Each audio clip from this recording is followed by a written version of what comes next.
Hello, Planeswalkers.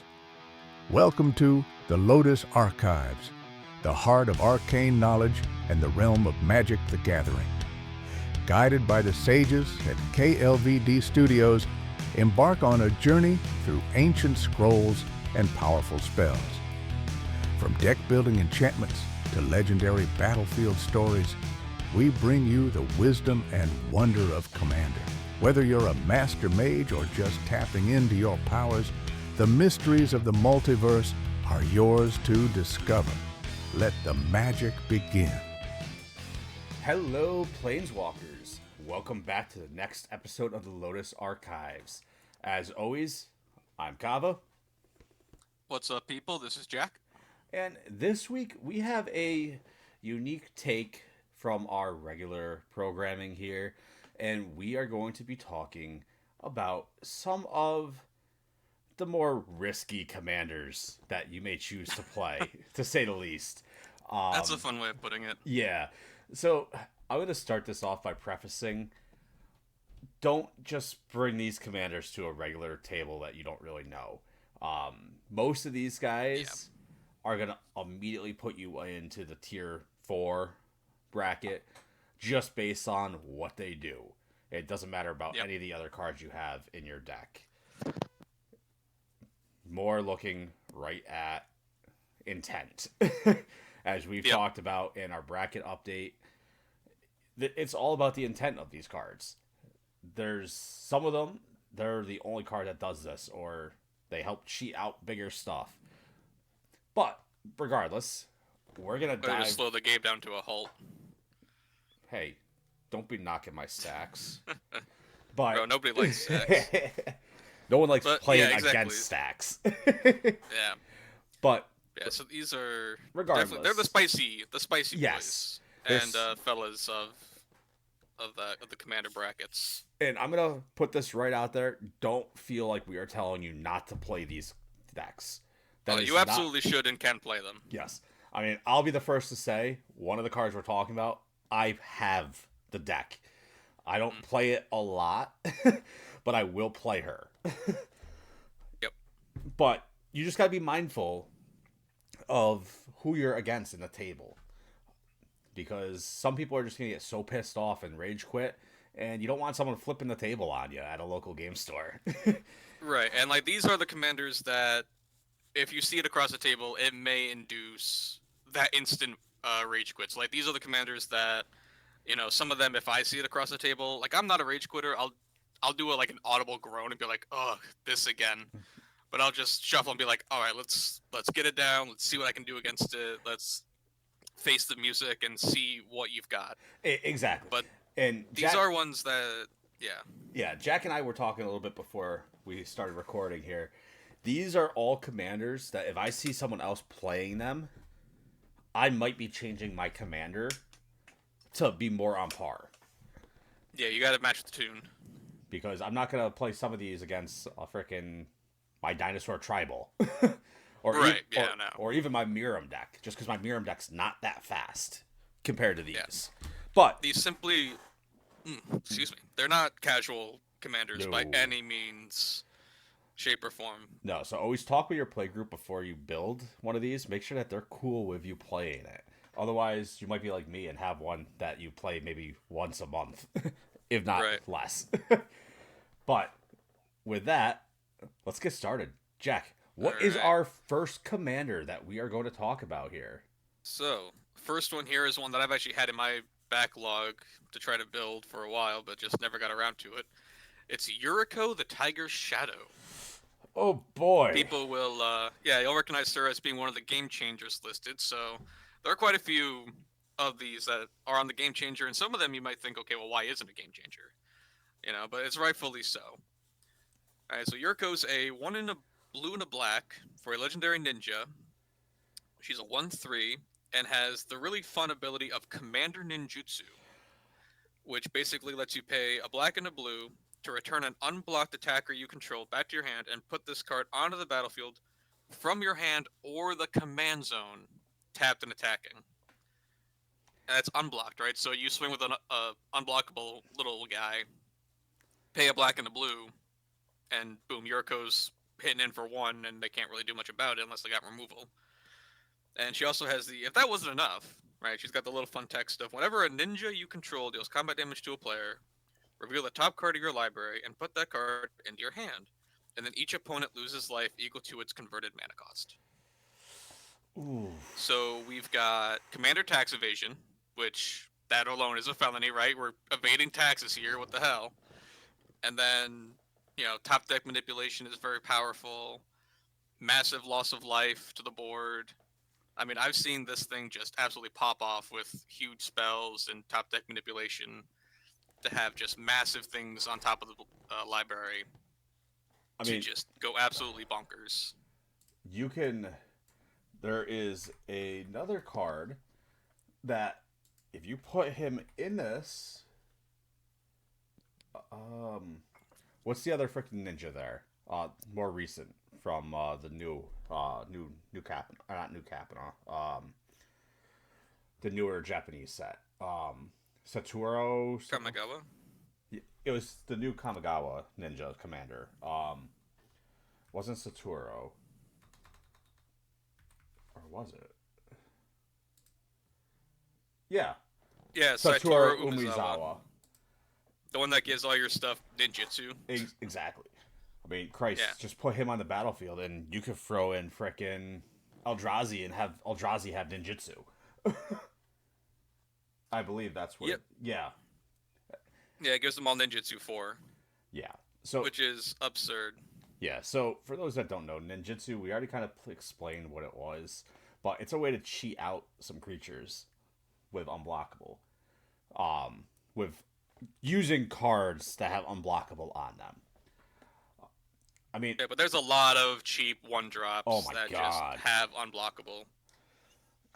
Yeah. Like just simple little small things that you just play and are pretty unsuspecting, like Changeling Outcast is just a one drop unblockable 1/1. That in itself can't block, so it's like, oh, it can't block and it's unblockable. Okay, whatever. You play that turn 1, then turn 2 you swing with it, get your commander on the board, and then go to town. So, and then you just keep finding ways to bounce, your commander back to your hand and do things like that. And if she gets killed, well, big whoop, whatever. Commander Ninjutsu gets her on commander tax again, which makes her just absolutely insane and is, in my opinion, probably what makes her the game changer, right? Getting around the main mechanic of this format to try to keep things kind of in check, right? So having another commander, because we've seen another one like this, which we'll get into in a bit, that just gets around that and so why make things really difficult. Yeah. So why would you put Yurikawa on this? What makes her so almost rage-inducing to play against? Well, on top of being able to just get around, that stuff that I mentioned there. I mean, the command tax because I know is people huge. that, yeah, like that's honestly probably gonna be the biggest one, right? Is that people kind of get upset. It's like, oh, I just killed it and now it's back again, right? I could see it being kind of frustrating. Of like, oh, it's this little gnat that just won't go away. It keeps coming back, and no matter what you do, it's always going to be just a black and a blue to get her on the board. Yep.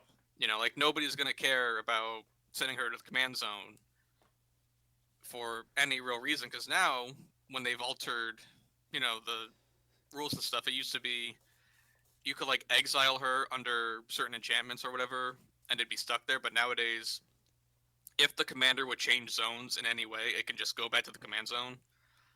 So really, any form of removal you try to do against her isn't really gonna matter. They'll just keep bringing it back. With that new rule, a card like Pacifism still works on your commander, correct? Right, yeah, you could like counter transformation, you could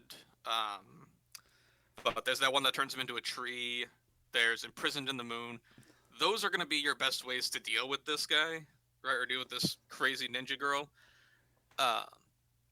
Things that just kind of stick on board and don't have her change zones. Like if you try to like Chaos Warp or just kill it, it'll come back on the next turn, right?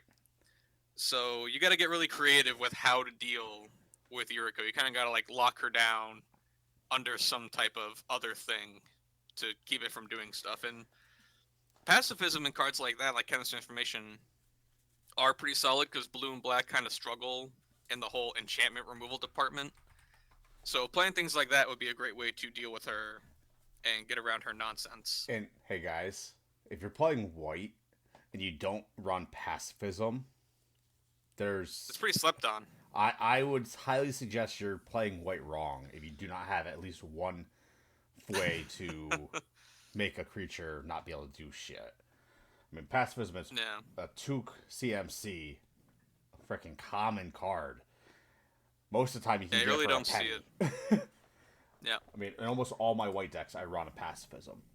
It helps tremendously because it's just a cheap 2-drop. If someone puts out a freaking anything, right, you can just immediately enchant it, and now you can't block or attack.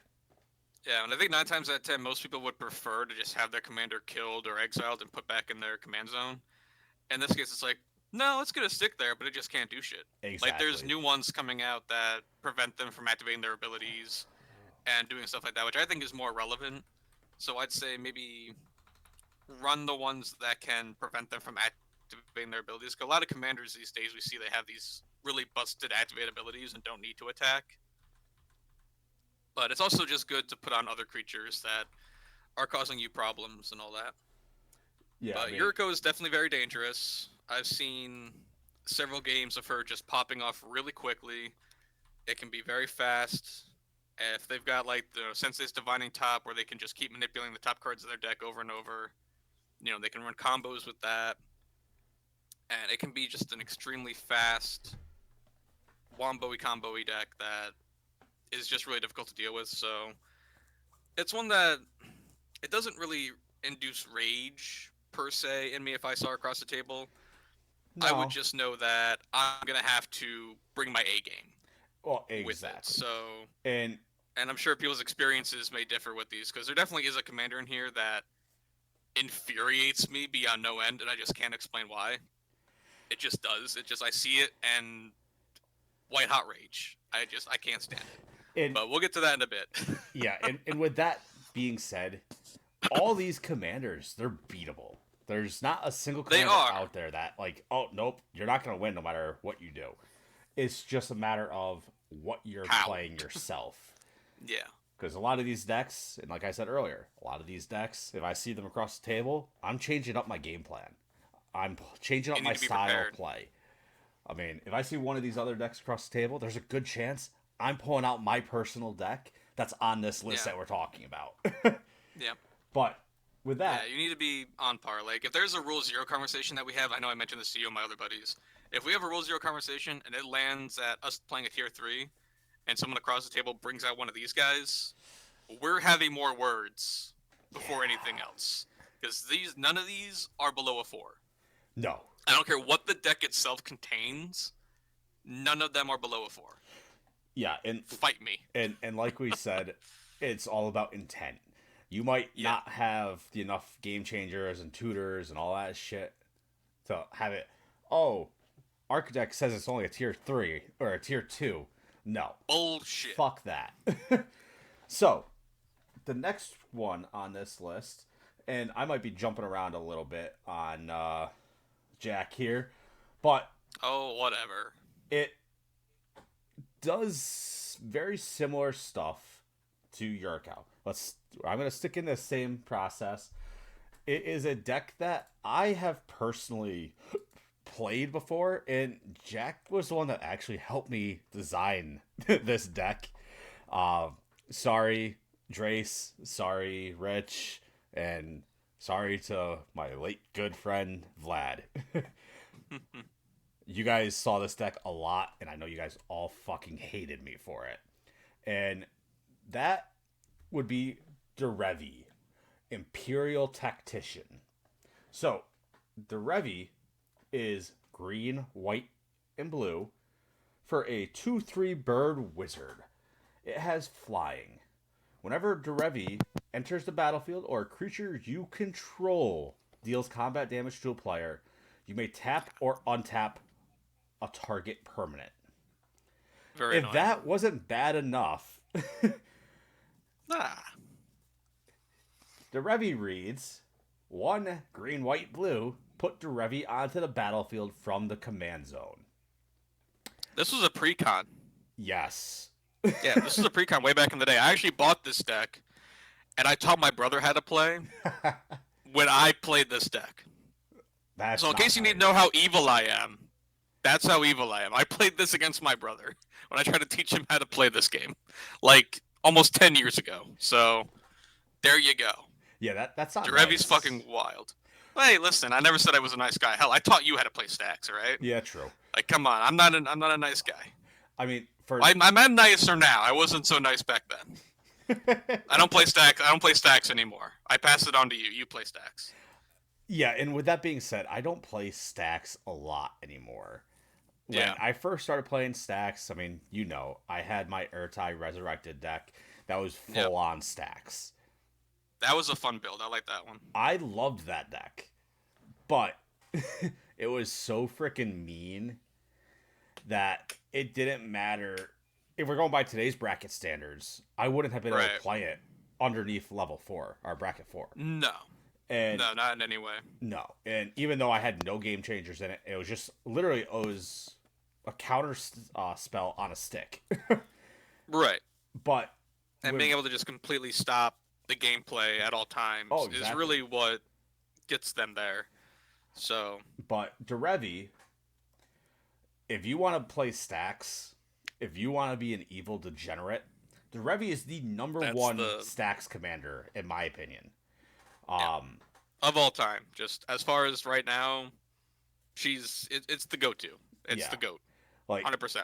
Like, you can build stacks with any deck really that has blue and white in it, but Derevi's ability to tap and untap target permanents by herself is what puts her in this list. Not necessarily her command zone or command tax evasion, in my opinion. Because that's a big one. That's very annoying, but that command tax evasion, in my mind, all that's doing is, okay, I don't have to run as much Lightning Greaves, Quickfoot Boots. That's right. You don't need the protection because it's got protection built in, basically. Yeah. I'm gonna be able to just bring her right back out without command tax. It gets around all your taxing stuff too, like all your stacks pieces that make things cost 1 more. It gets around that too, because it just doesn't care about having to be costed extra or anything like that. And a really wild interaction that honestly just popped into my head. You're familiar with like Winter Orb and cards like that, right? So of course I am. Those have a really weird text. And I played this when I played an Urza deck years ago, where if they're untapped, they do the thing, right? So if you're tapping it with Derevi before your turn starts, your stuff will untap and nobody else's will. So, like, that wasn't a thing I had registered in my brain until I played Urza and was tapping things constantly. But Derevi's ability just goes to town with that shit. So, like, I know it's insane. It's like I've been thinking about rebuilding Derevi because I need a stack deck. I need at least one, especially after I took apart my Urtai deck.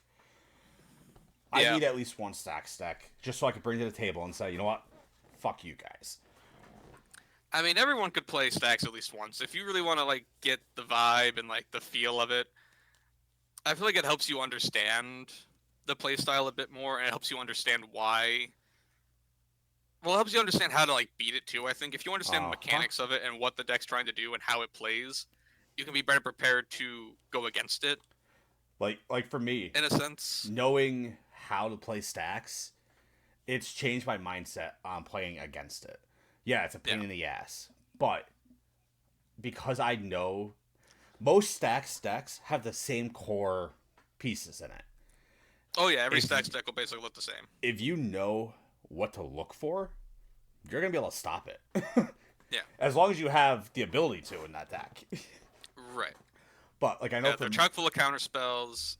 They have the other guy that we were talking about earlier, which was Grand Arbiter, Augustine the Fourth. Yep. So there was a bit of back and forth. We were trying to figure out is the Revi worse than Grand Arbiter? And ultimately, I think it came down to this whole, the ability to just come straight from the command zone right onto the battlefield.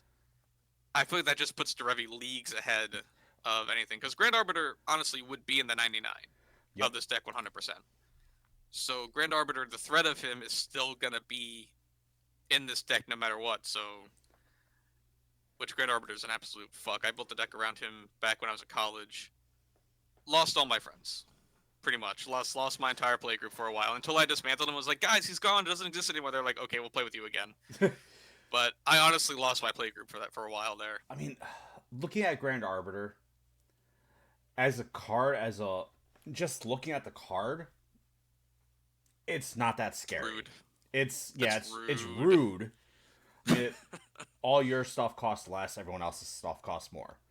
Right? Like, that's rude. It's rude, but it's not game breaking. Well, no, that's why he's not like considered a game yes changer exactly, because he doesn't do more than what a typical stacks card would do. Yes. Whereas you look at a card like the Revi, that's fucking mean. Because that's gonna mess things up. Not only are you looking at the command tax evasion, you could put in blink effects. You got blue. Oh yeah. Blink. Oh yeah. You can blue blink, and white. You could blink the fuck out of the Revi. Blink the That's fuck out of other creatures. That way you can just keep tapping your opponent's creatures. And artifacts and anything. Yep.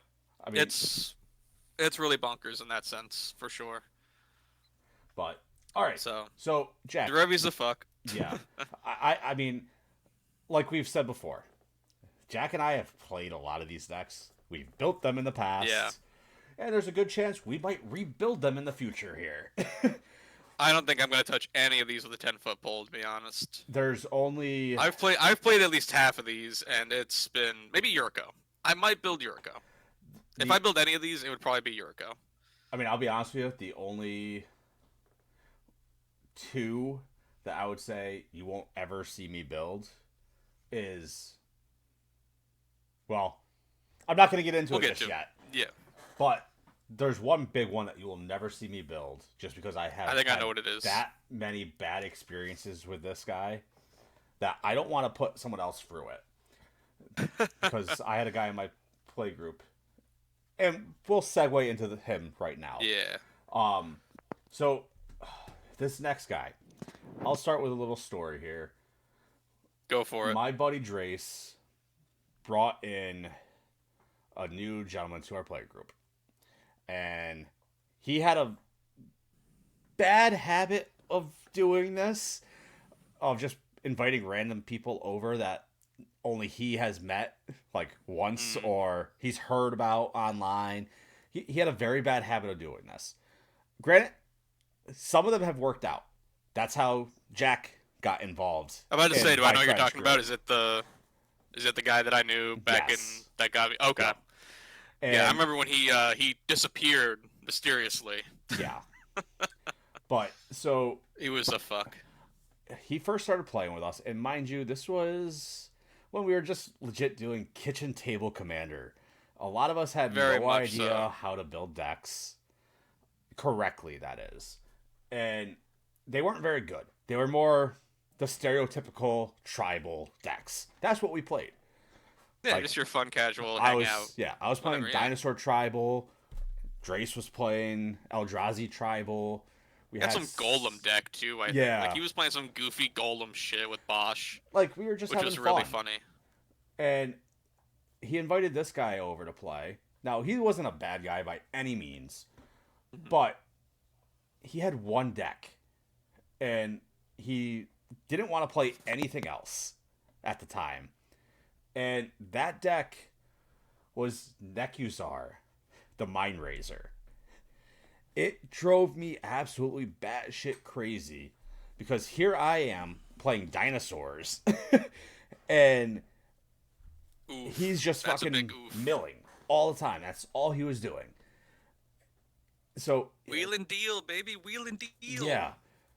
And for those that don't know, Nekuzar, he's been on the board for a few minutes now. He's 2 blue, black, red for a 2/4 zombie wizard.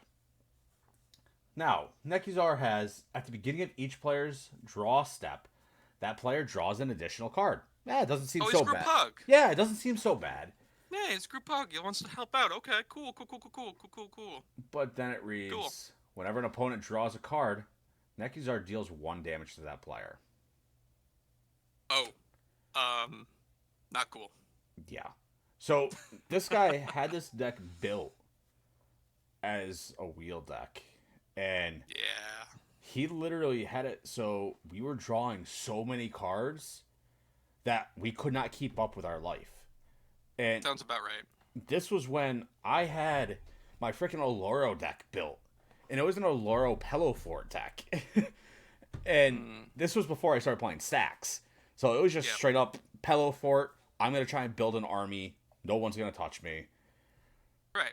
Even with my life gain, I couldn't keep up with how much he was making us draw cards. And for that, I refuse to build him myself.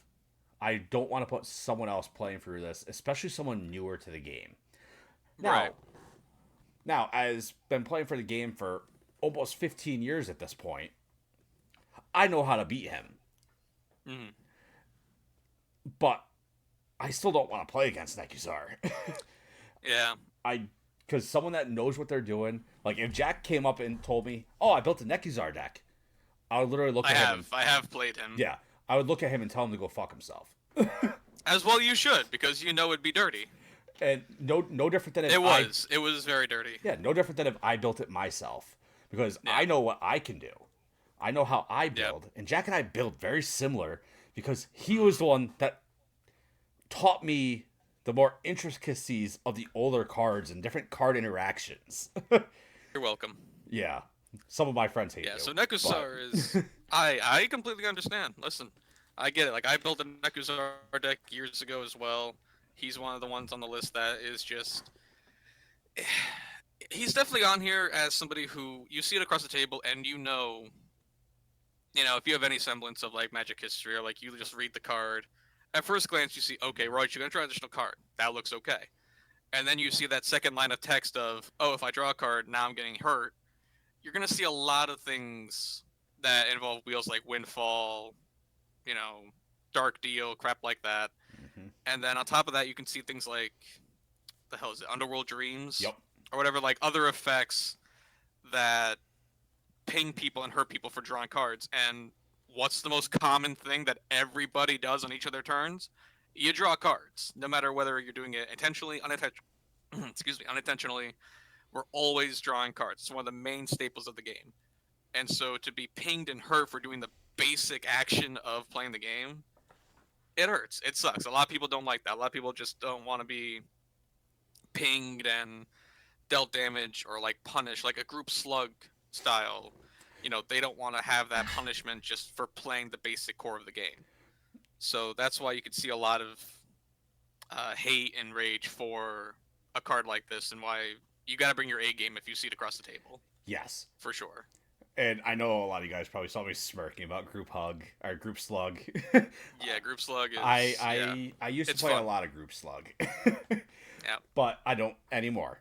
I actually just finally officially took apart my Group Slug deck. Just because I haven't touched it.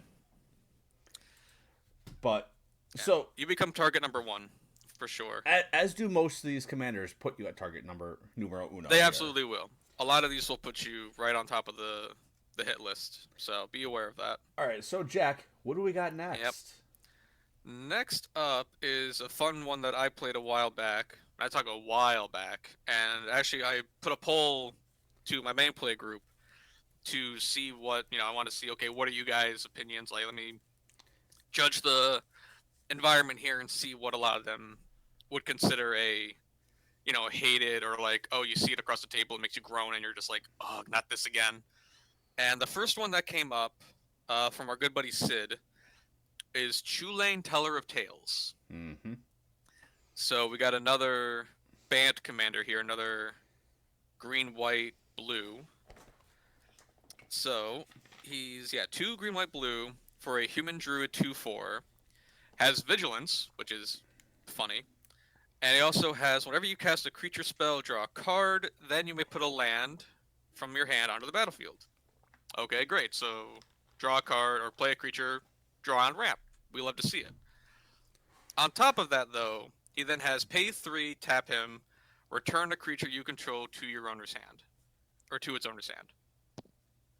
So you got the payoff, and then you got the setup, Yep. right? So not only is he giving you the biggest bang for your buck possible for just casting any creature spell you got, but he then allows you to return that creature back to your hand to then cast it again to do this process all over again. Mm-hmm. So when I built this deck and I played it, it was a lot of turning wheels in the mud.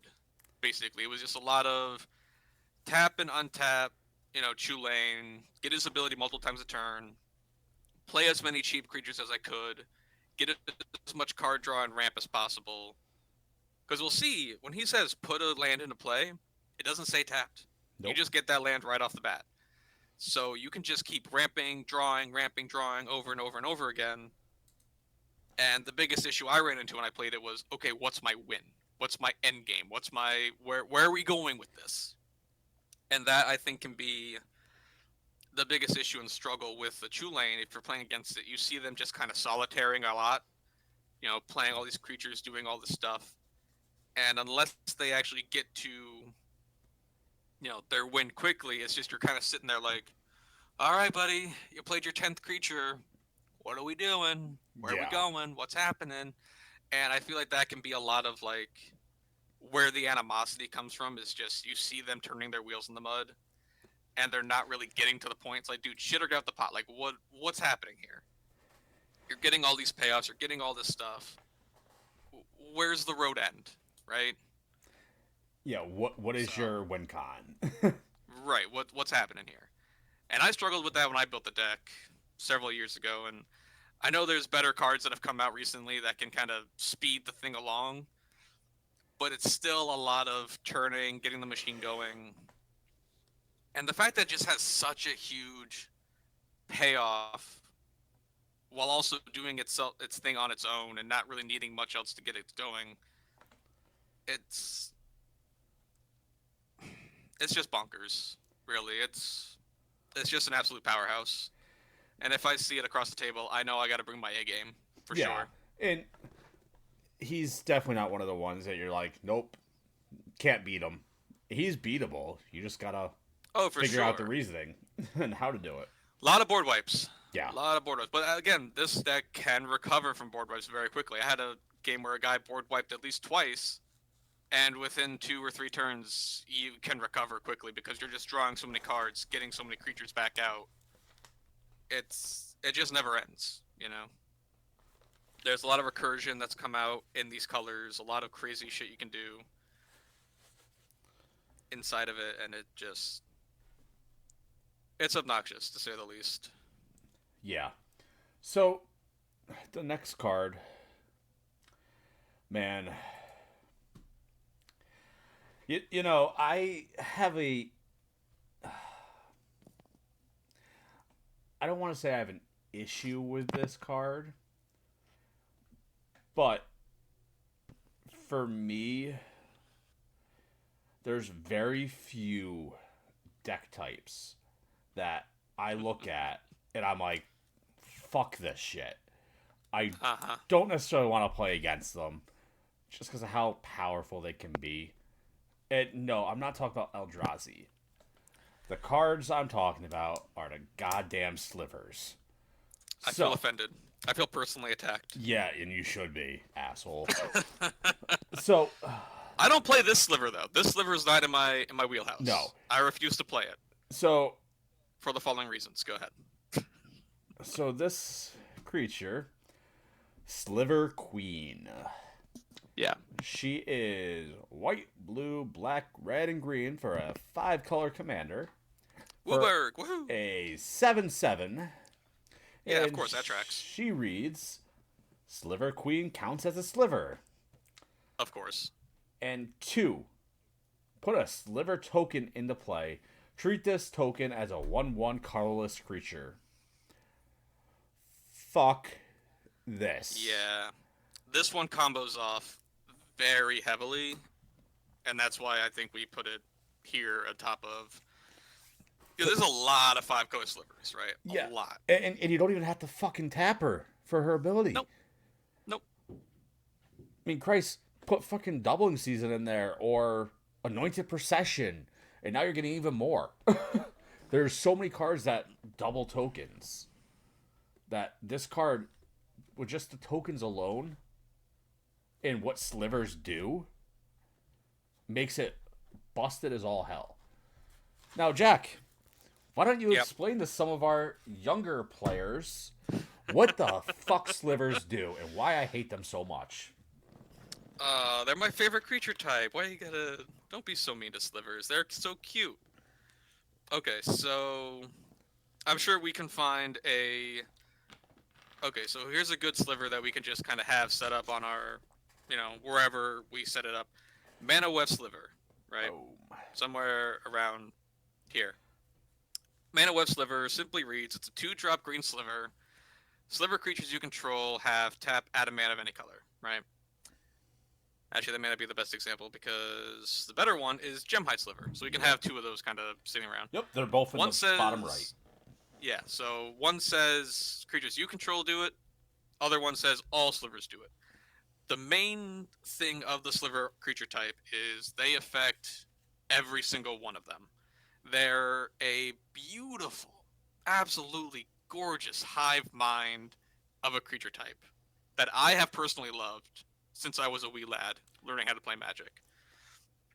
I have loved the intricacies of them, the ability that they work together. You have things like Crystalline Sliver that gives every sliver shroud. Things like the Sliver Legion that pumps them all up based on how many there are. They just go out of control really quickly. And just, they can take over the board, they can recover very quickly, and just have a grand old time overwhelming the board with multiple things of them. Now, I think the reason the reason for Sliver Queen being here as opposed to other Sliver Commanders, because there are a good number of them, I think some people would probably argue the Cascading Sliver to be the better of the two. But Sliver Queen has a huge combo potential that basically just takes over the game exceptionally quickly if you play something like Mana Echoes. Yep. Right? Which Mana Echoes basically lets you... it's a 4-drop enchantment that whenever a creature enters the battlefield, you add an amount of mana equal to the number of creatures you control that share a creature type with it. So, you've got a board full of slivers. This lets you go infinite, essentially. The absurd speed at which Sliver Queen can go infinite with making a shit ton of slivers, just on top of slivers being what they are and doing their thing, you just add this insane combo on top of that, is just absolutely ridiculous. And you have things like Basal Sliver that say all slivers have sack this, add 2 black.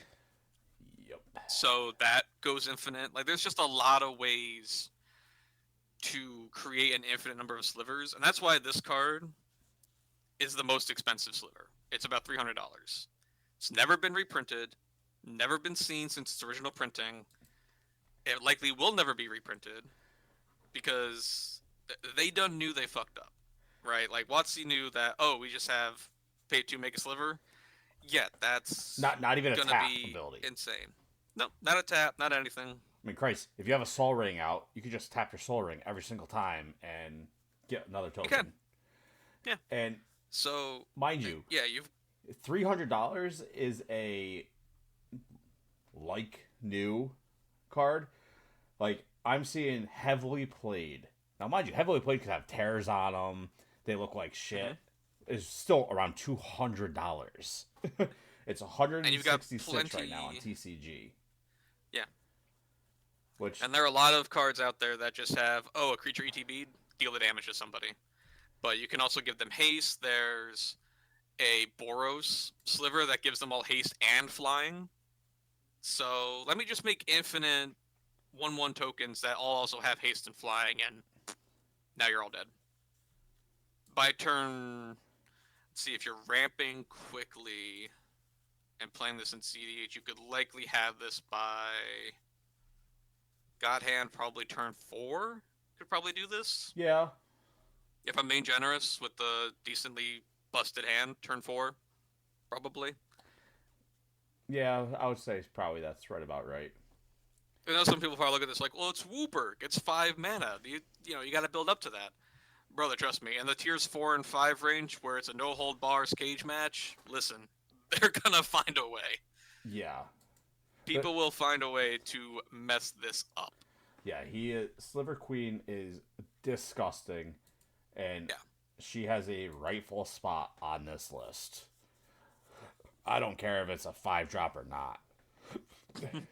In tier 4 and 5, I know if I'm building her, I could easily have her out quickly. If I really wanted to spend the money. And it gets even crazier when tables allow proxies, because now they can do it cheaper. But I had my Sliver deck on Architect. I don't know where it went. I'm gonna have to put it back in there. Yeah. But because I know it's about like $600 for my Sliver Overlord. Yeah. Is expensive. Slivers, it's the dual lands, man. It's the dual lands. Yeah. Slivers are just all around disgusting. And like you were saying, they kind of give everybody abilities. I can't remember the sliver. It makes them perfect. Yeah, I can't remember there's the sliver's name on it, but I want to say it was a blue sliver. But it essentially makes all slivers in your entire deck not able to be countered. Oh, that's a green sliver. Green, okay. It's a 4-drop sliver that basically says it can't be countered and all your slivers can't be countered. Like, fuck that. Yeah. There's another one that's like, it gives them all can't be blocked except by slivers. There's a lot of really cool ones that I personally just absolutely love. And Overlord is the one that I play the most. Yeah, I like Sliver Overlord. Like, slivers are cool as hell, but they're the one deck that if I see someone pull up a Sliver Commander, it's the one deck that I'm like, you gotta be fucking shitting me. We should do that's the one I'll play if we do a spell table stream. I'll play my Sliver Overlord deck, and you can play whatever you want.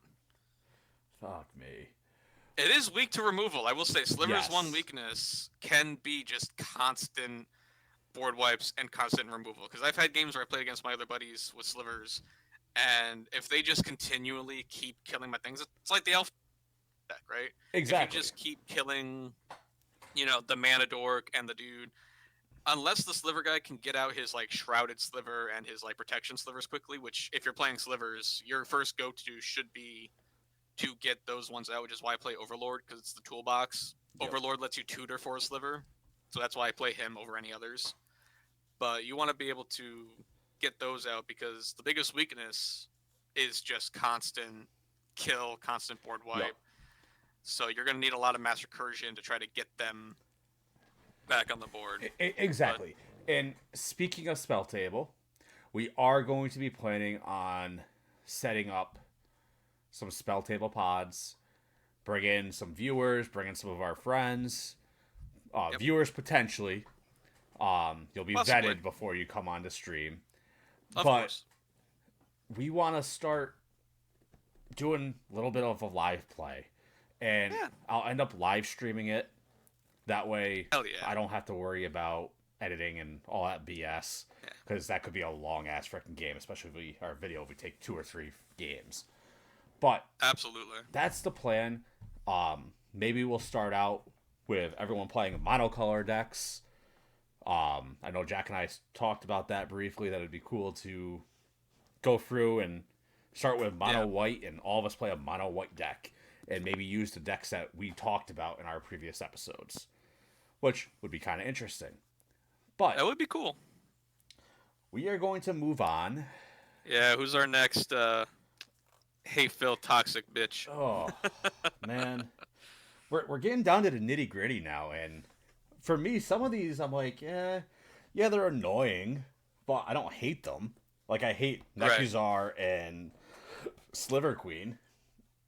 But And that's going to come down to like a personal like experience exactly. as well. Is going to, I think, affect some people's things, because I know some people are going to watch this and they're going to look at it and be like, "Well, what's so wrong with Chulane? All he does is play creatures. I don't see the issue with that. I built him. He's fine."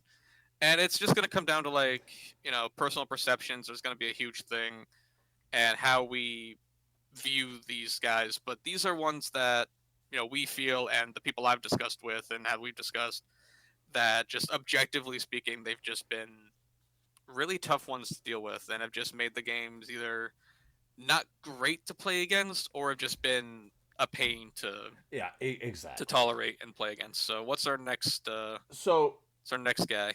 our next guy here is a older card, and that would be Animar, Soul of Elements. Fuck this dude. I hate this one.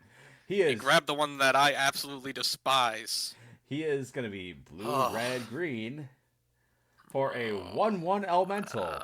What's so bad about a 1/1? He's a 3-drop as a 1/1. Yeah, it doesn't stay 1/1 for long, man. It really doesn't. This motherfucker does not stay small. So It doesn't. This shit grows. So Animar reads protection from white and black. Red Whenever- flag number 1. Yeah. Whenever you cast a creature spell, put a +1/+1 counter on Animar. That's red flag 2. Creature spells you cast cost 1 less for each +1/+1 counter on Animar. And 3 strikes, you're out. Fuck this guy. Fuck this card. So I hate it. You I want to look at it. Well, it's right below you. So I know. So because you're so rage filled with this commander, Oh, it's fine. It's go fine. right ahead and talk about her. Nah, it's fine. It's Animar's. It's just really difficult. All the times I've played against this one, because it's got that pro white and pro black, it makes it so difficult to deal with and to get rid of. And it's a 3-drop. It only costs 3. Yeah. So it just doesn't care about much mana attacks. And being in Teamer, right, it's blue, red, green, so it's got the ramp, it's got the speed, it's got everything you could possibly need out of it to just go completely off the wall. Which is just, it's... And the last times I haven't played against this deck in a long time, since I was going to my old local game shop, my old LGS, where this little snot-nosed kid played it. And just I think that might be part of my animosity towards it, is there was just this wee little kid who was playing this deck in the most obnoxious way you possibly could imagine. Wait, was this at the one in And- Mechanicville? Yeah. I know the kid you're talking about because Yeah, you know I the met you kid. there one day. Yeah, And we you played know the against kid I'm him. talking about. This And he was a little shit. he was like He's a a little- good kid, all he right? was He's like a a middle good kid. schooler. Yeah, a like, young kid. he's a good kid, right? I'm not gonna bash kids. He's a good kid, but he played this deck, and it was just like, I don't know. Every time I saw it, I was just like, in the back of my mind, I'm like, fuck, not this again. And I knew that I would have to target him, and then the kid would get upset Rightfully if so. when he got targeted. All the time, I had to try to like explain to him a little ways down the road, like, listen, buddy, you're playing this thing. It's really powerful. You gotta understand, it's a really strong commander. You're popping Eldrazi's off on turn 5. Like, that's not okay. You're dropping these quick little cheap, 1-drop mana dorks, and then you're dropping Kozilek on turn 4 or turn 5, right? Like, you gotta connect the dots here, pal. Like, something's not right. I remember because So- I remember this kid precisely because we went into the back. I met you Yeah. there after I got out of work one day because this was back when Yep. you were living in Mechanicville. Yep. And I show up there because I was working right down the street, and I show up and I think I just had dinosaurs at the time. I had Just chill, cool, fun. I had a I didn't have my Edgar deck. I had my Arabo deck. Yep. So I had dinosaurs, cats, and I had what was it? My Lazav deck that I had. Yeah. That wasn't even built bracket- correctly. Yeah, brackets didn't exist at this No. time either. There was no bracket system. It was just loosey-goosey power level. It was like the Wild West, man. You just played whatever you wanted. right? Like, Nobody knew about this stuff. It was just play whatever you had on you, and if it worked, it worked. like You I know? remember before we started, me and you were sitting there. I was sitting there shooting the shit with the owner of the store before you Yep. walked in, and Super cool guy. right before you walked in, this kid walked in because he must have just got out of school or something. But he Yep. was young at the time. He couldn't have been more than like ninth grade. If he, Yeah, he's a young lad. He's probably older right now. He's a good kid. I wish I could remember the poor guy's name, but he is a good kid. He had a good heart. but I remember he walked in before you, and I saw the kid. I'm like, oh, okay, cool. Kid's playing. Doesn't bother me. I'll just make sure I No, it's watch my fun. language a little bit more. Yeah, absolutely. I remember the first words you said out of your mouth was something along the lines of, watch this fucker. Yep. His deck is It mean. was wild. Oh, he was wild. He played it really well too. So Yeah. I gotta give him kudos. I don't know where he got the deck from. Maybe somebody got it from whatever, but he played it to a T.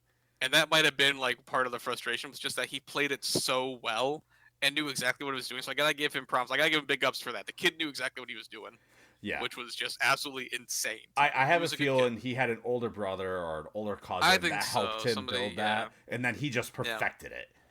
Yeah, he knew what he was doing. He knew the mechanics inside and out. Like- Which Animar, well, I give him kudos for that.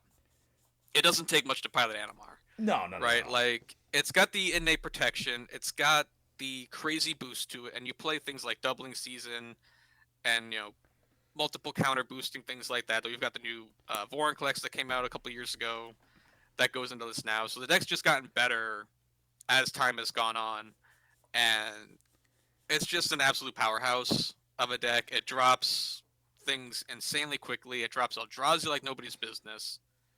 Like if Drace wanted to build a really good Eldrazi deck, this is what I'd recommend he play.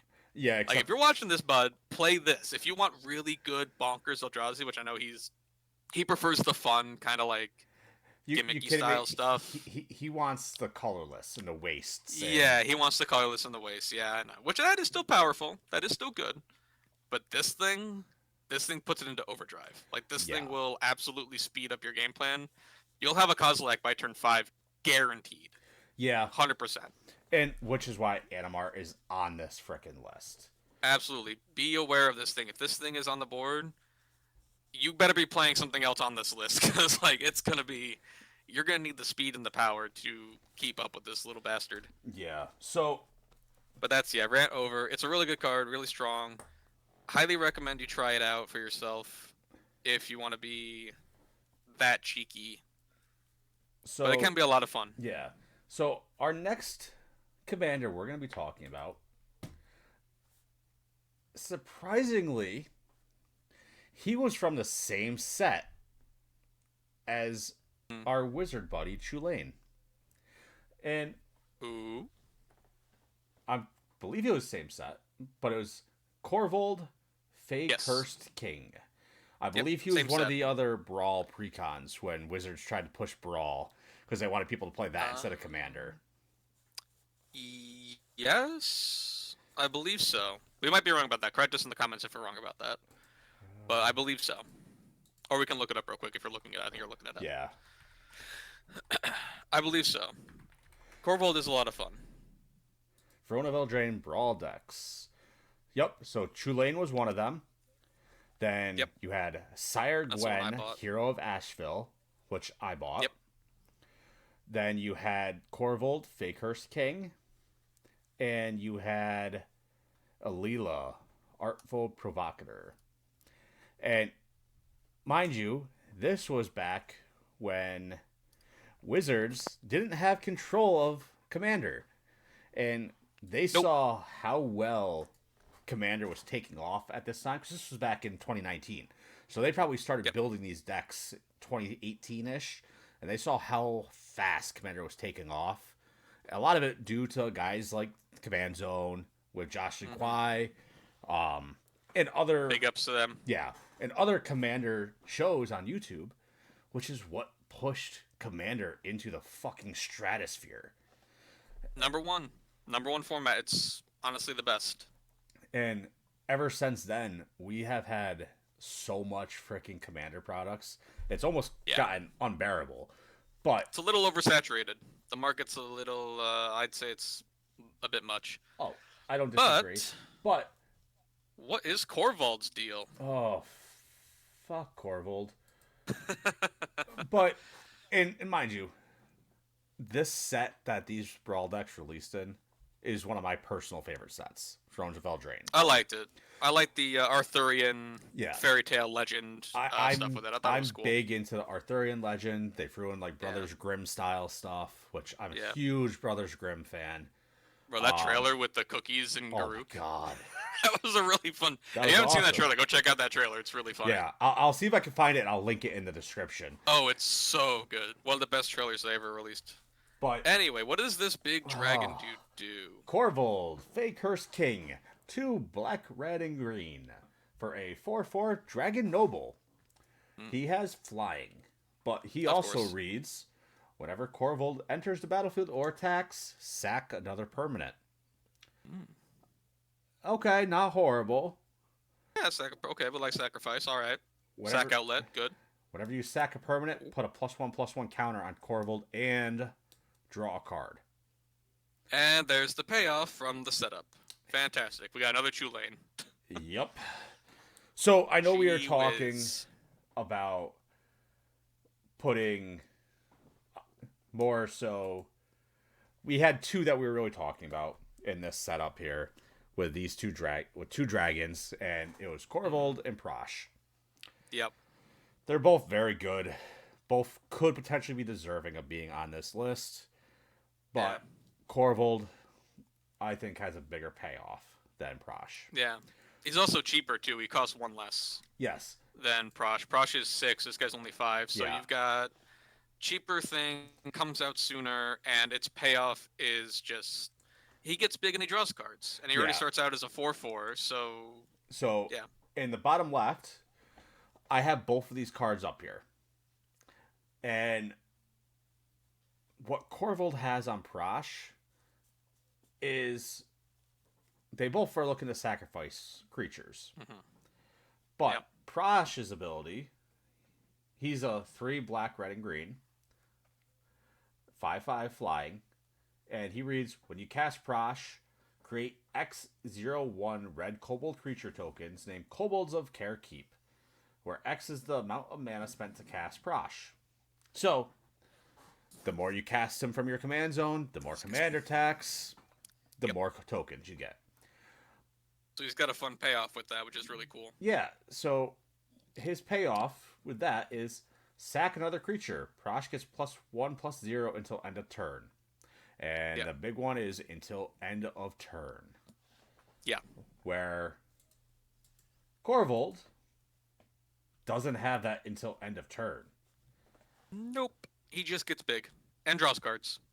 He not only gets more defense with this, where Prosh doesn't, he gets to keep it. And he draws a card. Yeah. So, in my mind, immediately, Corvold's better. 100%, Corvold is the better commander. Now, Prosh used to be one of the best commanders. Oh, it was a boogeyman. It was one of the top CEDH listed. I had there's a good old buddy that we used to play with a lot, and his only deck was Prosh. Yeah. Like, I should not. The only thing he ever had built was a Prosh deck. And if we didn't kill him as soon as we possibly could, the game was over by like turn 6. It just was. It was just done. We couldn't keep up. Yeah, so... And then along came Corvold and basically kicked Prosh off his throne and took it for himself. Yeah, so let's see. So...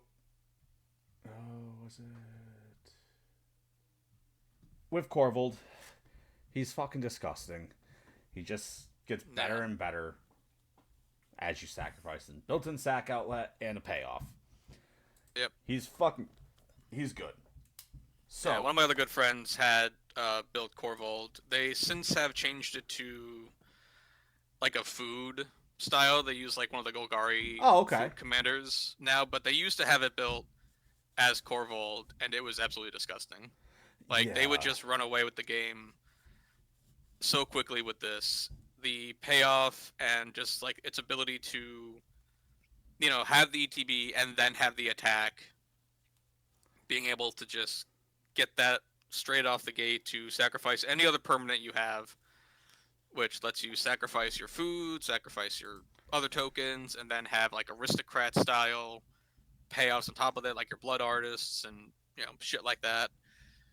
On top of the payoff of him getting bigger and drawing you a card is just such big payoffs for so little setup is honestly what makes him on here right next to Chulane. I think they get the exact same thing.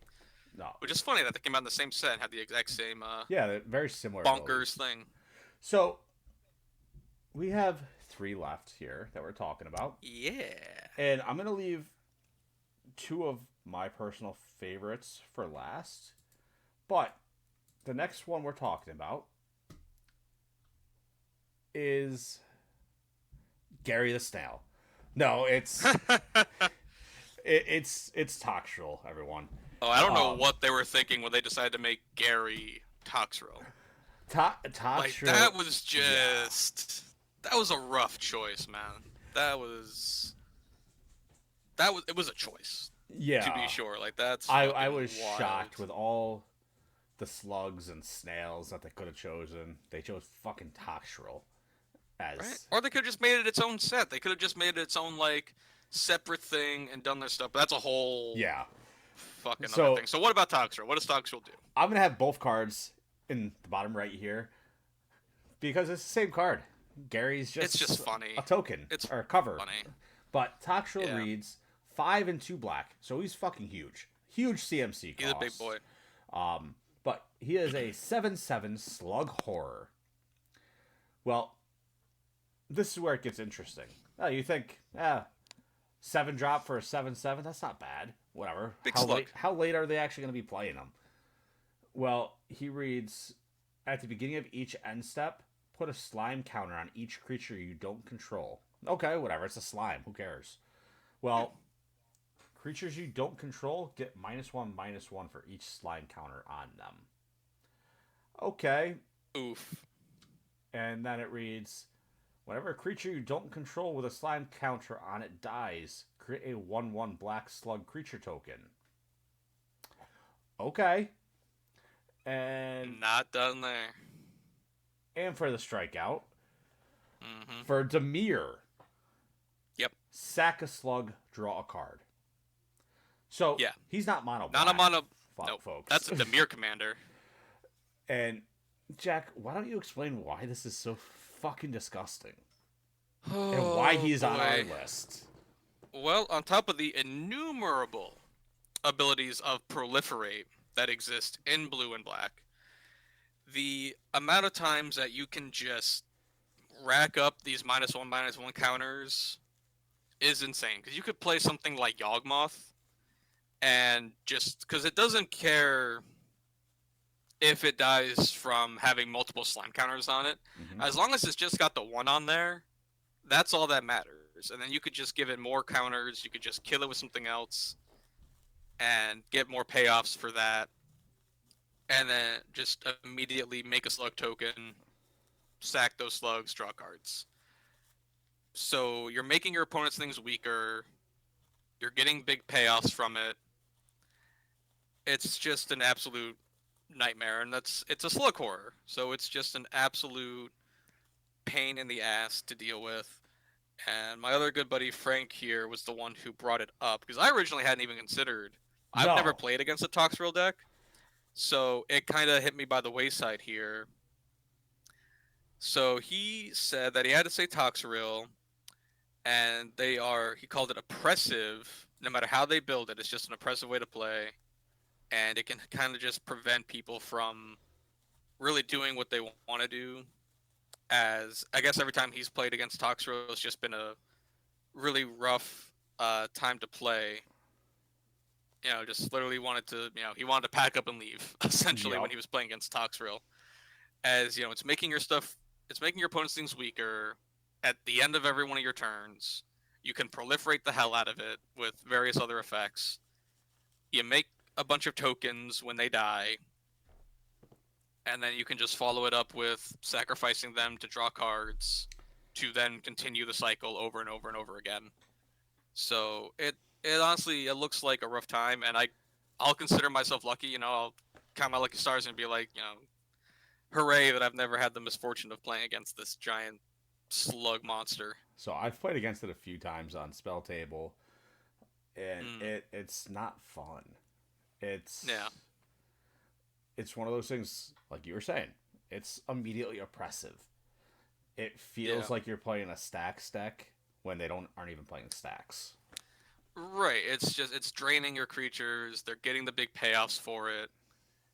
And in these big games, right, like we said before, in the 4 to 5 brackets, the CMC or mana value is almost practically irrelevant because of the amount of ramp within artifacts and other things that are likely in these decks that you're gonna see. You're gonna see the mana crypts or mana vaults, whichever one isn't banned. Yep. It'll likely be unbanned soon, I would imagine. I would assume so. Yeah, I think we're gonna see that unbanned along with Dockside, but that's for another tale. Um, but we'll also, you got all the crazy rampant stuff that can come out of it. And it's just gonna come down sooner than what most people would expect, which I think is probably part of the big issue of it. Is you see it's a 7 mana value, you see it's not, it's like, oh, it probably won't come down for a while, and then turn 4 they've ramped out enough where it's like, fuck, why is this slug here? All my stuff's too small to survive, and they just wipe the board on that same turn usually, because sometimes you may not have big stuff out yet. Yep. For everyone else, so you may have some mana dorks, some little dudes, and all of a sudden they've got an army of slugs, and you didn't know what just happened. So yeah, yeah, I can see it being oppressive. Yeah, it's very mean. But moving on, Yeah, our second to last commander we're talking about is it my favorite little guy? It is your favorite little guy. I had this guy for a while. I've thought about building him. I truly did. It's a fun archetype and kind of weird not a try, but it's a fun, unique little thing. Jack, who do you think this is? This is Gaddock Teague. Oh boy. I like Gaddock. I had Gaddock Teague built for a while. He's part of the Hate Bear style of play. Yep. Wherein he's a green and a white, just 2, for a 2/2. So he's a bear. He's a 2-drop 2/2. However, he's got the really fun bit of non-creature spells with converted mana cost 4 or greater cannot be cast, as well as non-creature spells with X in their mana cost cannot be cast. So, the Hate Bear is here.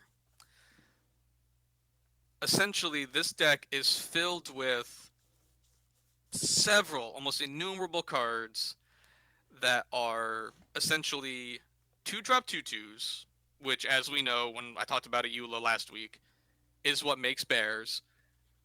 They get their thing from that, and the hate basically comes in with stopping people from playing the game and doing anything that they might want to do, with things like Thalia and a few other bits here that I'm trying to find now. Right, things like Mind Sensor, where it's like if you would search your library, you only search the top 4 instead. Non-creature spells cost 1 more, so kind of stacks. But you've got big staples like Collector Oof, which is a 2-mana 2/2, green little guy who says activated abilities of artifacts can't be activated. So the whole point of this deck is basically stopping people from doing things. Essentially, it's just you're stopping everything in its tracks. You got things like Containment Priest, that's a 2-drop 2/2. If a non-token creature would enter the battlefield and it wasn't cast, you exile it instead. So, and that has flash, by the way. So that can just, if someone's trying to play something for free, like all those new dragons that are going to start being dropped down with Dracogenesis, yeah, Containment Priest is going to say, you pay the mana for that dragon, or it's going bye-bye. Yeah, fuck that. So this is a lot of hate-filled cards that essentially stop people from doing things. You have things like Deafening Silence, that each player can't cast more than one non-creature spell a turn. So it shuts down Storm decks, it shuts down multiple spellcasty stuff, and it basically does things where people just can't play the things, right? Like cards like Hushbringer. You know, a 2-drop 1/2, creatures entering the battlefield don't cause abilities to trigger. It stops the game in its tracks. It brings everything to a halt, and it just says all the things you wanted to do that you thought you were gonna do. Yeah, you're not gonna do them. Not gonna happen. Yeah, no. He is looking at him face value. You don't think, yeah, he's super powerful. He's super annoying. If you're a new player, you wouldn't understand how disruptive he is. Right? Like you may not think, oh, how many cards could it possibly affect? A lot. There are a lot of cards. Non-creature spells, right? There's a lot of them with mana cost 4 or greater that you may not be immediately thinking, oh, I need to cast that. The list is massive of all the cards that this guy just completely shuts down. Yep. So he's on sight. Yeah, he's a fun little dude. And speaking of kill on sight, we have our last commander we are going to be talking about. 100% kill on sight. Always. Maybe even the player. Maybe just maybe knock the player out, you know. No, we don't we don't abide by that. Just bring your A game. The fact that she's on this list hurts me to my She hurts me to my very soul. Yeah, well, you knew it was coming. Favorite commanders. But we've talked about it before. I've mentioned it on stream a bunch of times. That would be Turgid. Got it right. Yes, she's one of my personal favorite commanders that I own, but I hardly ever play her now. Yeah. Well, you bashed my sliver, so now it's your turn. Yeah. I'll be honest, the only time I'll ever play Turgid at this point is if I'm going up a cocky motherfucker at LGS thinking he's hot shit because he just won 3 games in a row. Yep. Or you gotta put him in their place. Or they're lying about their power level. Don't do that. Yeah, I'll jump in with Turgid. And newer players, you're not going to realize how... I mean, you might if you've played other TCGs. But Turgid is one of those cards where unless you're in the scene a lot and you're playing a lot, you're not going to realize how good she fucking is. And... what does she do? She's on the board, and she is 3 and 2 black for a 4/4 or 4/5 god. Gotta have that better toughness. Yeah. Protect against those other spells. Yeah, but just gotta have it. But she has menace, and fun. her big ability is whenever an opponent sacks a non-token permanent or discards a permanent card, you may put that card from a graveyard onto the battlefield under your control. I'm taking your shit. Fuck you.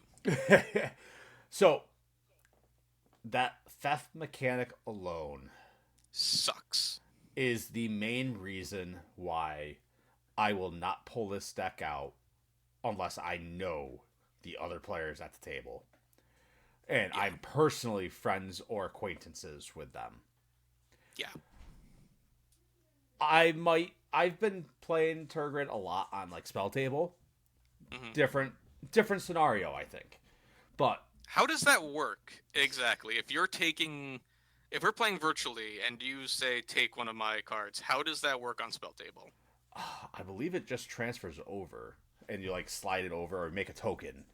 Okay. I had a guy show me how to do it a while ago when he played it. Something about trying to like play Slicer maybe later today against my buddies, and I'm like, how would it work if we're all virtual? Like one buddy's in Washington. How's it gonna work if I'm like sliding control of Slicer to multiple people? I think it's based off of tokens, if I remember correctly. It's been a while since I've actually played with her on Spell Table. So the interface of it can make a token of the card, and then I believe so. Interesting. Okay. I'll figure that out later. But yeah, I'm sure there's YouTube videos. It's been a long Yeah. time since I've actually done it. I'm sure my buddies know. They play it a lot. Yeah. And But Turgid is rude. Yeah, correct me if I'm wrong. Anybody on Spell Table that plays it consistently, because In the comments or whatever, yeah. Because I want to know. Yeah, because we are seriously wanting to start up a live stream of Spell Table for our play groups and bringing in some outside help here. But I refuse to play Turgid against people I don't know. Yep. In person, paper magic, because I know immediately Turgid is a tier 4. Immediately. Yep. And all of them are. Everybody that we've talked about has been up there. Realistically, most decks in that higher range, they're gonna be more expensive cards in those decks. And I don't know about you, but my expensive cards, I don't want other people touching. Because, not particularly. As you know, there's some people out there that still frickin' grab a card, frickin' bend it, frickin' they just had 3 slices of pizza and there's grease all over their hands. And Doritos, and they got Cokes and Pepsis. And yeah. But all that nasty crap. Yeah, I'd rather not have people touching my expensive stuff. Which is why theft is also... Theft is one of those mechanics that I think leaves a bad taste in people's mouths. I think they just generally don't like their stuff being taken and used by somebody else. In a sense that, like, you come to the LGS, you come to the store, and you have a game plan in mind of what you want to do. You spent hours brewing a deck, and then to just sit there and have some other guy that you've probably never met be like, okay, I'm going to make you sacrifice your things. Okay, now it's mine. Now I'm going to use it, and you're going to sit there and watch me play your stuff that you spent all this time and effort and money or whatever building, and now you don't get to do it. Like, I think it's just a feel bad. Like, it's just an internal thing. Like, we just hate our stuff being stolen. That's from someone who works in loss prevention, right? Like, my job is to stop people from stealing. And so to sit there and play a game of Magic where somebody's literally stealing my cards because of this commander it's just a feel bad. I mean, I know, like... It's just a rough taste in the mouth.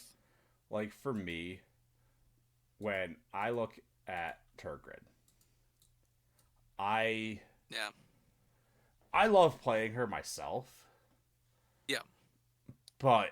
it can be fun for the player, absolutely. Like, my favorite thing to do with Turgid is use other people's win cons against them. I personally find it fucking hysterical. Yeah. But... it's the cop, like, I'm gonna play your stuff better than you played your stuff. Exactly. You know, like, there was a Send Triplets deck. Oh god, ages ago that I thought about building. Just as bad. Right? It's like, my whole game plan isn't to actually have my own win con. My game plan is to have your win con. Exactly. My good buddy dirty. Dennis had a Send Triplets deck. Yeah, and I remember. It was not nice. No, it wasn't. But with Turgid... fun times, though. With Turgid, she's not a nice commander. No. And we left her for the last to talk about because out of all these, she is probably going to be the one that people hate playing the most against, I would say. I could see that. I could see, like, if we put these in, like, a tier thing, I could definitely see her, riding high on the top there of, like... that's going to leave the worst taste in your mouth, I think. Yeah, and it's not to even... come away with. Yeah, it's not even that she is unbeatable. Because she is. Yeah, none of them are. But... because, I mean, she's still got to have 5 CMC to be able to cast her. And she doesn't have protection or anything like that. Correct. But what she's able to do and how cheap some of these cards are... there's a lot. The multi-sacrificing things. Sacrifice or discard. Yeah. It makes it very, very mean. Because... and that she takes not even just, like, creatures or not even just artifacts. Like, some of the theft stuff is, like, circumstantial for, like, certain card types. She's every permanent type. Like, any permanent that gets discarded, lands, enchantments, artifacts, whatever, any permanent that gets discarded or sacrificed is just now, okay, it's mine. Yeah, exactly. Like, oh, you want to use a Terramorphic Expanse or an Evolving Wilds, 2 of the most common land grabbers in Commander. Okay, now you've just ramped for me as well. Exactly. For the Turgid player, which is insane. And I think also to note, given how the rules of like Commander Zone, like Command Zone stuff, and like graveyard interactions have changed, she does take your commander. Okay, I've seen some people try to get this twisted a bit. When your commander dies, it does go to the graveyard before you select to put it back in the command zone or to leave it in the graveyard. So for cards like her, and I think there's a few others that affect this as well. There's like a grave selection or something, sorcery that does the same thing. If you sacrifice your commander to something that the target player has on the board, and there's a Liliana thing that also does this that I have, your commander hits the grave, and before you get that chance to say, "Oh, I'm going to put in the command zone," it's already gone. It's already left the graveyard and is under the target player's control. Mm-hmm. You don't get that say. And at that point, it's not changing a zone, so you can't just be like, "Oh yeah," in response to that, I'm just putting him back in my graveyard or my command zone. It doesn't work like that, unfortunately, and which is why she's partially so mean. Yeah, and it's like you've just taken their main guy. Like you just took the dude they built everything around. Yeah. And then you could just let it sit there. I mean, unfortunately, a lot of people still are under the impression of, okay, commander's going to the graveyard, be a sacrifice or whatever. Mm-hmm. Well, the rules used to be that instead of going to the graveyard, they just went back to the command zone. Right. They changed that a few years ago. Yeah. I remember when they changed that because you and I might have had this discussion. Because we're like, holy shit, now all these cards work against commanders. And it's one of those things you have to be mindful of as a player. Yep. Because you might not want to sacrifice your commander now, if you can. Right. Especially you may not think about it. It may just be a spur of the moment. It may just be like, well, it's my only card.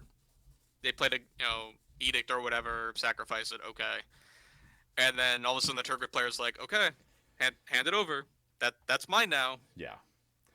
But also don't be the target player that just reaches over and grabs cards. Don't do that.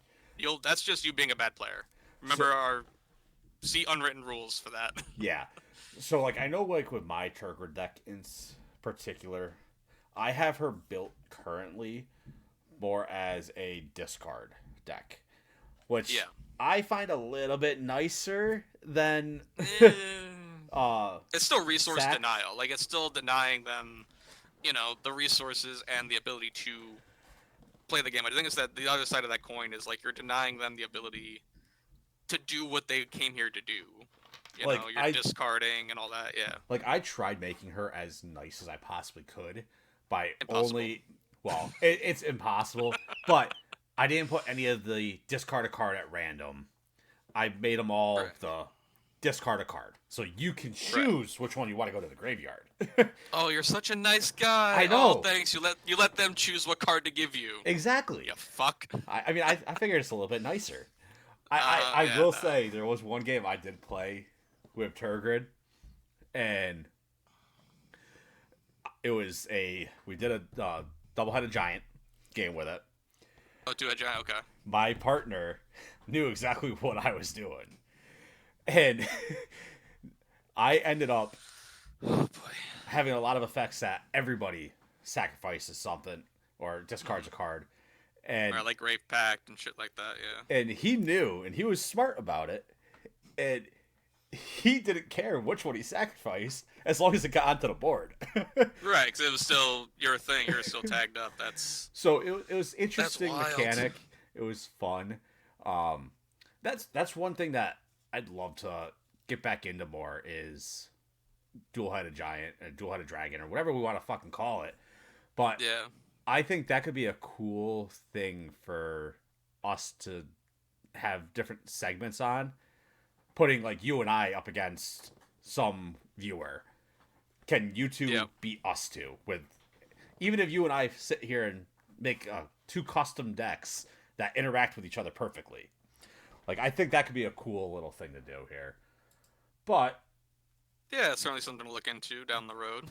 At the end of our episode here, we did get some new spoilers. So, my personal favorite spoiler that we have seen so far. Jack actually sent it to me the other day. And as much as I like Draco Genesis and I love Draco Genesis. it's going immediately into my Miram deck. Absolutely. But we got new Planeswalkers. And yeah, we did. One of my personal favorite Planeswalkers of all time came back. And that is Elspeth. She's back. And her new card is Elspeth Stormslayer. She is 3 and 2 white. And she reads, if one or more tokens would be created under your control, twice that many tokens are created instead. And she starts with absurd 5 loyalty. And her +1 is create a 1/1 white soldier creature token. So you automatically get 2.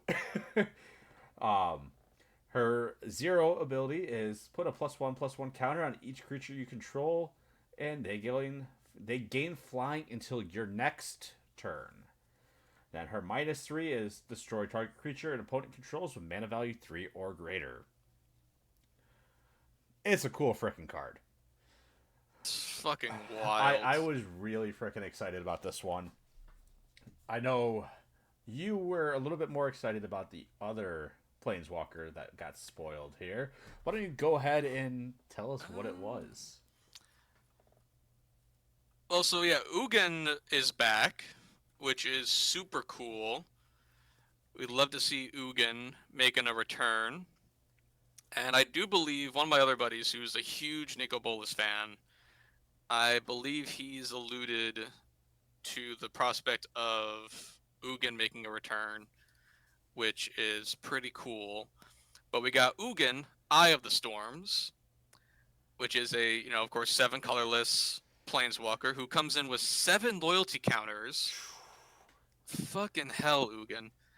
And he has, when you cast this spell, exile up to 1 target permanent that's 1 or more colors. Whenever you cast a colorless spell, exile up to 1 target permanent that's 1 or more colors.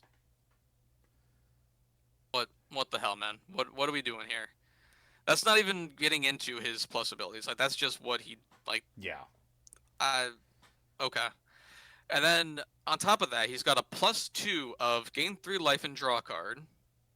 Because of course he does. A 0 ability to just make 3 colorless mana. And then a -11 ultimate that is search your library for any number of colorless non-land cards, exile them, then shuffle. Until end of turn, you may cast those cards without paying their mana costs. Fuck that. I know exactly why they did that. A number of Eldrazi have cast abilities that if he just put them into play, because I'm sure there are quite a few people out there that may ask, okay, well, why doesn't he just put them into play? Why is he letting you cast them? All of the early Titans and a lot of the other Eldrazi Titans that came out have their effects tied to being cast. Yep. So this is a way to ensure that any big colorless cards, and a lot of other big colorless cards have cast, effects. So this will essentially ensure that every one of those will pop off, no matter when. You only need to do the +2 twice. So 2 turns of +2, and then turn 3, it's like, okay, bonk. Here's all my stuff. Yeah. Fuck. For any number. What the hell? Fuck. That's going to see play in... We're going to see that in Modern. Oh, yeah. We're going to see that in Tron. Tron is eating good today. And I love Tron. I played Tron decks a lot in Modern. It was my all-time favorite deck to play. Which, for all the Modern listeners, you know exactly what I'm talking about. But the other... So I'm seeing in this set, we're seeing kind of 2 sides of a thing here. We've got... I read a little bit of the lore and the story. Have you read any of what the story is here? I haven't yet. So, from what I've gathered, Elspeth was sent to Tarkir, because it's got this big old dragon storm popping off, right? Yep. And it's basically affecting every other plane. There's all these dragons swooping down, causing mayhem and havoc and, reaping all this stuff. and these storms are raging, causing all these dragons to go everywhere across the multiverse. So Elspeth was sent to basically put a stop to it, right? Like that's why I think she's called Storm Slayer, because she was sent here to like cut the shit with the storm, tell it, knock it out, get rid of it, all that stuff. I don't like that. I want the storm to rage. I want to see all these dragons popping off, doing their thing. So I am of a mind to side with Sarkin Dragon Ascendant, who, in a few different flavor texts that I've seen so far, he's been all for, fighting Elspeth and making sure that the Dragon Storm does its thing and just keeps going on. Yeah, it's pretty freaking gnarly, the story there. Like, I think the story is going to be really cool because there was a whole bunch of timey-wimey shit that took place with Sarkin and Ugin messing with the timeline, and now we have like this is the new Tarkir of the current timeline because Sarkin went back and fucked with a bunch of shit, and now stuff's all over the place. So it's a really cool. I love this plane. Like, this plane is so cool. Yeah, and obviously I love my dragons, and who doesn't love dragons, man? Dragons are cool as shit.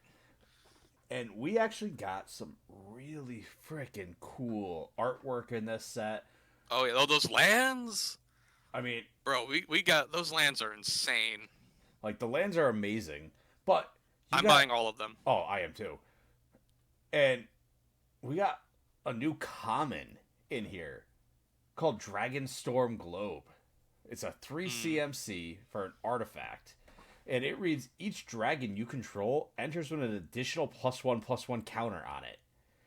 And then it has tap, add 1 mana of any color. Like, that's fucking awesome for dragons. Like, that's going right into my Miram deck. As well it should. And, like, there is a shit ton of cool cards. A lot of cool enchantments and sorceries. There's some decent legendaries that have popped up. But you got the cards like Nomad Outpost, Frontier Buvak, they're back. Yep, the tap lands are...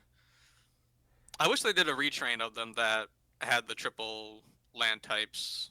I was kind of hoping we might see... I don't know if we will see those, but it'd be cool to see those. But the lands for their abilities that I'm most excited for are gonna be... I don't even know what the hell they want to call them or what we should be calling them, but that I'm gonna be putting them right down on the screen. They're dope. Each color got one.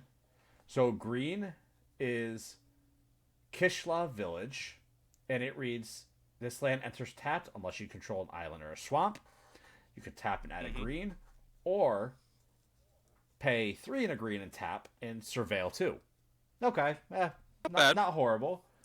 Then I think each one is tied to... They're all tied to a clan. Yes. Right, so like that one is the Sultai. Yep. So then you got the black card, which is Great Arshan City, and it reads, enters tapped unless you control a forest or a plains. And its ability... so that's Abzan. Yep, Abzan there.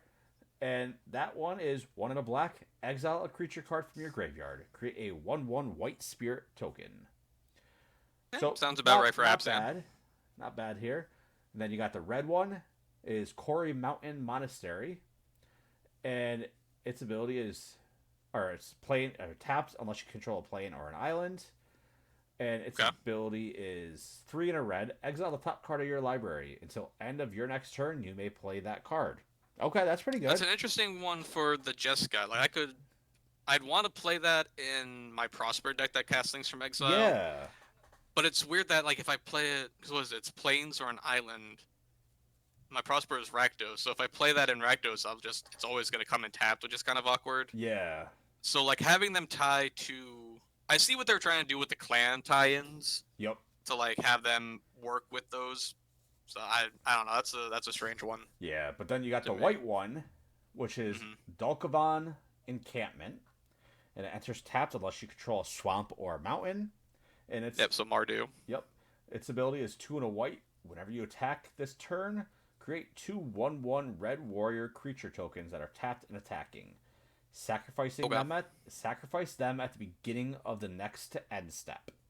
So Yeah, we've seen that a lot with Mardu. Yeah. That's kind of what their whole thing is about, which I really like. It's kind of cool. It's almost like they're fleshing out these clans Exactly. a lot more, which we saw with Return to Ravnica, where they like really fleshed out the guilds. Yep. And like I'm really loving the like you pick your clan. Like who do you want to go with? Yeah. And I know you saved this one for last, and this is the clan I'm going with for obvious reasons. I saved this one for last because, in my opinion, this is the best out of the 5, and Absolutely, it has the most potential, in my opinion, to go onto that game changer list. Potentially. Probably. And that would be Mistrise Village. Yeah. Enters tapped unless you control a mountain or a forest. Its ability is fucking broken beyond hell. I still am it's shocked. so good. Like, I'm shocked that they put this on this card. It's so good. Blue and tap. The next spell you cast this turn can't be countered. It's so good. The fuck? It's so good. Because blue needs any more help. Here you go. Oh, it's so good. Simic, so is it mono blue? Yeah, they need more help. Yeah, fuck that. It's so good. I love it. I mean, of course, I'll be buying one of them, but absolutely. But so, which clan are you aligning with? So I already know I'm going full Teamer.